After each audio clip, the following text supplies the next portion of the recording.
He built his reputation as the self-proclaimed America's toughest sheriff, holding that post for more than 2 decades. But tonight, Joe Arpaio's future will be decided just like so many of those he put behind bars. ABC 15's Nick Saletti is live in downtown Phoenix. And Nick, a guilty verdict, but this is far from over. Katie, Steve, that is absolutely right. I spoke with Arpaio earlier today. He referred us to his attorney, but did tell us that he was disappointed by the outcome. Now we're finding out he's planning to appeal all of this, hoping that if he gets a trial by jury, that there'd be a different outcome.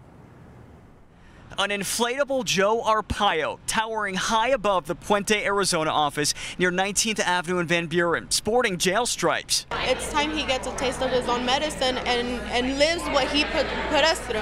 Puente, Arizona, a migrant rights group and one of the most vocal critics of Joe Arpaio's, speaking out in favor of this historic verdict. But not everyone agrees. The National Center for Police Defense calling the verdict, quote, a travesty of justice. But for those personally impacted, like Daniel Magos, it's all been a long time coming. Boy, I felt like I was in heaven. Magos is a grandfather and U.S. citizen who lives here in South Phoenix. An MCSO deputy stopping him right here at 27th Avenue in Durango back in 2009. There was no ticket, no citation, not even a warning. Magos says it's because he's Hispanic. He says, do not think that this has anything to do with racial profiling.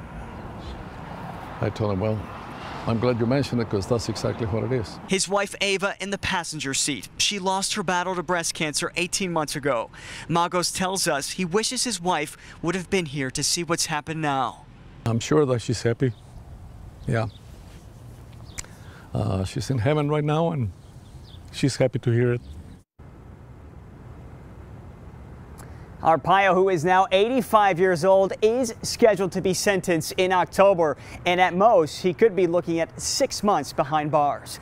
We're live here tonight in downtown Phoenix. Nick Saletti, ABC 15, Arizona. And no shortage of strong feelings on this one. Thank you, Nick. All new at 10, the man who took Arpaio's job as sheriff responding to this bombshell verdict. Paul Penzone says he didn't know when it would happen, but he expected that guilty verdict. We knew that there was going to be a day of reckoning, whatever the outcome would have been, and it's just, in a lot of ways I see it as a sad statement. I don't want to say it's unfortunate, but it's unfortunate as far as how it relates to reflecting on law enforcement as a community. Penzone also saying the most important thing now is that the county continues to move forward. Even if Arpaio is put behind bars, there is the outside possibility he could be pardoned by President Trump. Arpaio, a major campaign supporter of the president. We reached out to the White House tonight to get a statement from them. We'll let you know when we hear back.